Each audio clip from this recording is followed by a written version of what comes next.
Olá, estamos de volta com o programa Código de Honra, uma parceria do Instituto dos Advogados de São Paulo e do Tribunal de Justiça de São Paulo, hoje com uma entrevista com um ilustre advogado que vai nos falar sobre as modificações no Código de Processo Civil no tocante às empresas.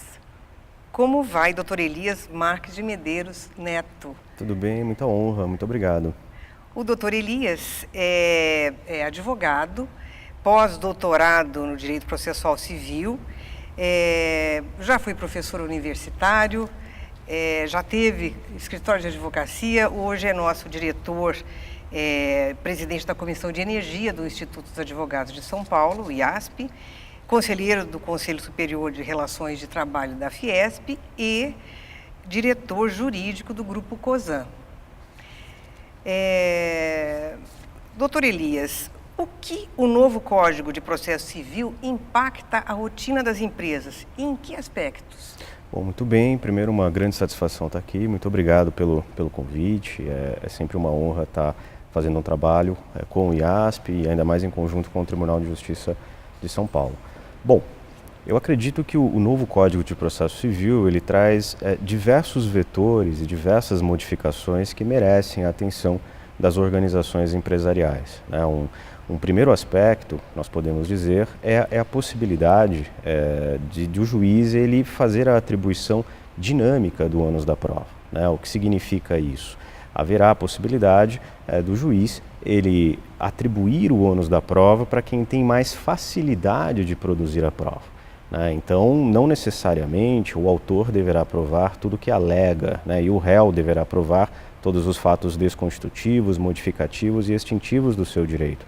Pode ser que em um determinado caso concreto o juiz entenda que a empresa, como ré, tem mais facilidade de produzir a prova do que o autor, né? Então, essa situação da atribuição dinâmica do ônus da prova pode estar convidando a empresa a se organizar melhor em termos de gestão de informação, ter mais controle do seu histórico, justamente para que ela não possa ser pega de surpresa em um determinado caso concreto, né? Então ela terá que produzir prova com muito mais facilidade, vamos dizer assim. Um outro aspecto, se me permite, que também é um grande desafio para as organizações dentro do novo Código de Processo Civil, é o aspecto dos precedentes, né? O Código ele é muito preocupado com a uniformização da aplicação do direito. O 926 e o 927 do Código, inclusive, incentivam os tribunais a se organizarem em termos de precedentes. Há alguns precedentes, inclusive, que são vinculantes, possuem uma verdadeira força vinculativa, né? Nesta situação, as empresas deverão se preparar um pouco mais, seja para, proteger as teses, não só as suas, mas as do setor em que elas estão inseridas, e dois, respeitarem, na verdade, né, aquilo que os tribunais proclamarem como sendo o direito a ser aplicado. Então, essas duas situações em especial provocam uma verdadeira revolução na gestão jurídica, né? A atenção aos precedentes e atenção com relação ao controle de histórico para poder contribuir um pouco mais com a formação da prova. E qual a mudança exige maior atenção das empresas, do seu ponto de vista? Eu acredito que essas duas, em especial, né, a atribuição dinâmica do ônus da prova e a formação dos precedentes. Vejo ainda uma terceira, né? O código ele trabalha muito com a prematurização da fase de execução, com dois institutos. O Instituto da Decisão Parcial do Mérito, que está no 356, e o Instituto da Tutela de Evidência, que está no 311. Explico. A tutela de evidência é a possibilidade da antecipação dos efeitos da sentença do mérito, independentemente do perigo da demora. Então, se o autor, por exemplo, ele consegue instruir bem a sua petição inicial com documentos e a empresa, na sua defesa, não traz documentos para afastar a certeza que está ali colocada na petição inicial do autor, o juiz ele poderá antecipar os efeitos da sentença, independentemente do perigo da demora, e o autor terá condições de fazer a execução. Uma outra situação que chama atenção é a decisão parcial de mérito. O processo, por exemplo, tem 15 pedidos. 5 demandam prova, os outros 10 não demandam. Esses 10 que não demandam já poderão ser decididos pelo magistrado nesta decisão parcial de mérito. Ela é recorrível por agravo de instrumento e o agravo, como via de regra, não tem efeito suspensivo. Então a empresa ela poderá sofrer execuções com muito mais velocidade do que ela poderia sofrer no CPC de 73, e isso provoca atenção também com contingenciamento, com provisões, né, com preparação da empresa para receber essas execuções.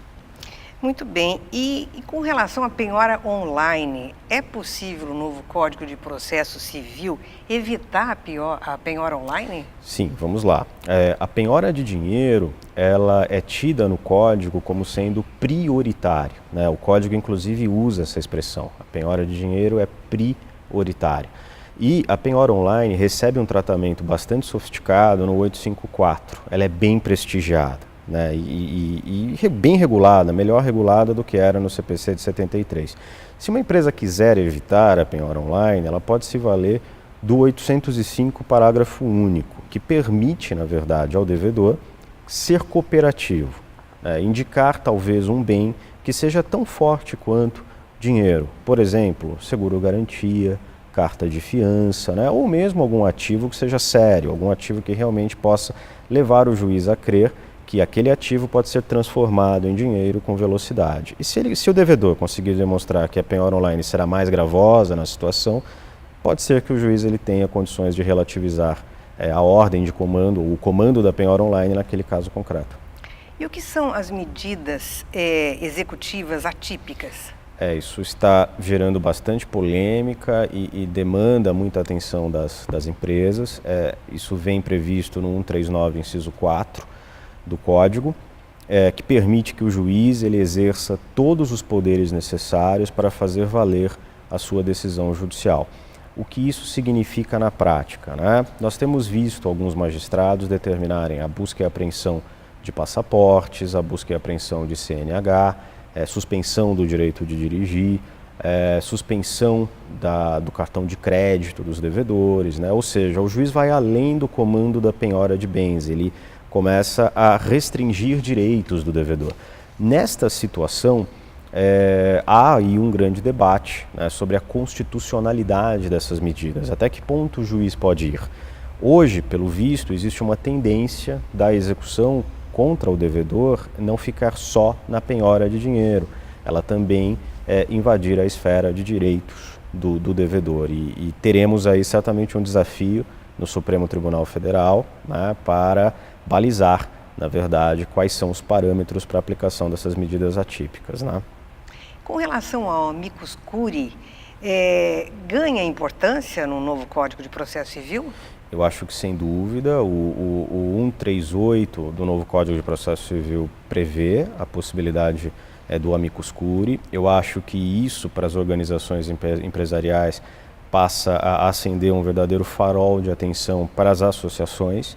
As associações passam a ter uma importância até protagonista dentro desse novo sistema de processo. Eu acredito que as associações podem e devem ser utilizadas como sendo foco de atenção para a defesa de precedentes, para a defesa de teses em homenagem ao setor. Eu acho que as associações passam a ser um palco adequado para a discussão de quais são as teses que preocupam um determinado setor da empresa, e aí com isso as empresas podem se unir e tentar defender bem seus precedentes através do amicus curiae, né? Eu acho que passa a ser um palco extremamente importante a associação para fins de defesa das teses jurídicas. E hoje o Código prestigia bastante a figura do amicus curiae.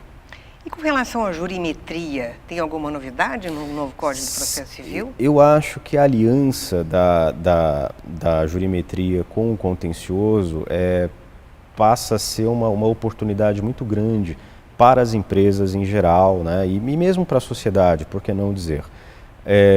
Veja, hoje, cada vez mais, os tribunais eles vão se organizar em termos de precedentes. Então, se chegar uma ação hoje no meu departamento, eu, de certa forma, já vou ter que olhar para o comportamento dos tribunais com relação aos pedidos que estão ali, né, naquela petição inicial.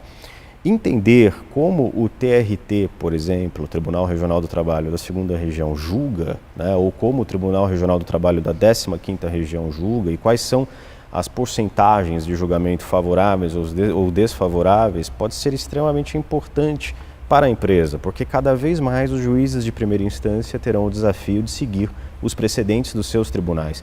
A jurimetria, ela passa a ser, então, uma técnica muito importante para estatisticamente se medir performance de determinados pedidos nos tribunais e a força e respeito que determinados precedentes estão tendo naqueles órgãos julgadores. Acho que a empresa que se valer dessa técnica de estatística, né, ela terá mais condições de mapear o risco em que ela está inserida. E os negócios processuais, as empresas devem observar isso? Sem dúvida, é um outro ponto extremamente polêmico que vem com o código, né? O artigo 190 prevê a possibilidade das partes negociarem procedimento, negociarem determinadas mudanças em termos de faculdades, né, processuais.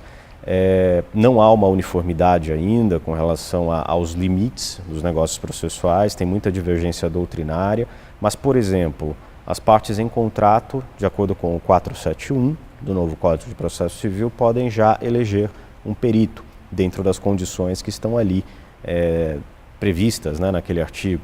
De acordo com o 373, é perfeitamente possível as partes convencionarem a dinamização do ônus da prova. Então, são negócios processuais que eu acredito que as empresas elas devem prestar bastante atenção, se valer disso em contrato, porque eu acredito que elas conseguem com isso moldar determinados pontos do contencioso aos detalhes ali daquela situação negocial. Eu acredito que sim, é um ponto a ser bastante valorizado pelas organizações empresariais. Nesse aspecto, a mediação parece que ganhou força no novo Código de Processo Civil. O senhor entende que é um bom método de solução de conflitos? Sem dúvida, é uma pesquisa que foi feita em Harvard, demonstra que mais de 70% do tempo do litigator norte-americano hoje é voltado para a negociação. Eles não Isso é fantástico, não é? É fantástico. Eles não necessariamente vão para o conflito. Lógico que há explicações, nos Estados Unidos a ida à corte é extremamente mais cara do que no Brasil, mas mostra a preocupação que eles estão tendo com essa solução mais negociada do conflito, né? Eu acredito que a mediação ela é mais barata, ela demanda menos tempo e ela, sem dúvida, é uma forma construtiva de selecionar, de se solucionar um determinado conflito no caso concreto. O código, ele prestigia a mediação no artigo 3º e no artigo 334, né? Vamos ver se os tribunais, na verdade, terão condições de aplicar adequadamente o 334, né? De uma forma que realmente prestigie a solução conciliada do conflito, né? O 334 prevê que, ao invés de se citar a parte contrária para se defender, a parte contrária, na verdade, será citada para comparecer a uma audiência de mediação ou de conciliação. Se isso realmente tiver condições de ser aplicado, eu acredito que a sociedade ganha para valer. Sem dúvida, eu acho que essas soluções são sempre melhores, não é? E mais duradouras. Com relação à decisão parcial de mérito, impacta as empresas? Eu acho que sim, é um ponto que merece muita preocupação, né? O que é a decisão parcial de mérito? É a possibilidade do juiz, ele julgar antecipadamente determinados pedidos, ainda que na mesma ação tenham outros que demandam mais prova, né? Então ele julga a parte que não demanda prova e a parte que demanda prova segue para a instrução. Por que preocupa, né, as organizações empresariais? Porque você tem uma prematurização da fase de execução. O recurso contra a decisão parcial de mérito é o agravo de instrumento. E o agravo de instrumento, como regra, ele não tem efeito suspensivo. Também, então isso significa dizer que a decisão parcial de mérito poderá ser prontamente executada, a não ser que o devedor consiga o seu efeito suspensivo. E 2, essa execução, de acordo com 356, parágrafo 2º, ela caminha até o fim, independentemente de caução. Então, se a empresa ela faz um provisionamento por fase processual, né, na verdade ela tem que ficar mais atenta, porque quando tiver a decisão parcial de mérito, ela poderá sofrer prontamente uma execução e ter prontamente uma penhora contra o seu patrimônio. Por fim, o que é a tutela de evidência e como ela impacta as empresas? Então, a tutela de evidência vem prevista no 311, possibilidade de antecipação dos efeitos da sentença, independentemente do período da demora. Para as empresas, duas situações bem importantes, né, para frisar: a possibilidade de o autor ir a juízo, juntar documento forte, que lastreia bem a sua tese, e a defesa ela não ser acompanhada de documentação que possa relativizar ali a tese que está sendo sustentada pelo autor. Então, nessa situação, o juiz vai se sentir mais confortável para olhar o direito do autor e considerá-lo um pouco mais evidente, né? Por que não dizer assim? E aí haverá antecipação dos efeitos da sentença, independentemente do período da demora. Uma outra situação que também preocupa as empresas é a possibilidade do autor ingressar em juízo invocando precedentes fortes, súmula vinculante, teses já fixadas em recurso especial repetitivo, recurso extraordinário repetitivo ou incidente de resolução de demandas repetitivas, ou seja, tem uma tese já fixada pelos tribunais que encampam o direito do autor. Nesta hipótese, o juiz nem precisa ouvir a parte contrária, ele antecipa os efeitos da sentença, independentemente do período da demora. Então, temos situações em que, independentemente da urgência, o autor já poderá ter a satisfação do seu direito. Isso demonstra que nós temos, mais uma vez, a prematurização da fase das execuções, né? As execuções se tornam mais prematuras, elas começam antes do que começavam no CPC de 73. Então, a empresa pode ter penhora contra o seu patrimônio em situações mais prematuras, né? Eu agradeço muito a sua participação e abro espaço para as suas considerações finais. O senhor tem mais alguma coisa a acrescentar em toda essa aula que já nos deu? Imagina, sempre uma satisfação estar aqui. Eu agradeço muito o convite, parabenizo, né, você pelo seu trabalho. É uma honra estar aqui, uma honra estar mais uma vez colaborando para o IASP. Muito obrigado. Eu que agradeço, muito obrigada. Esse é mais um programa do Código de Honra, Instituto dos Advogados de São Paulo, em parceria com o Tribunal de Justiça de São Paulo.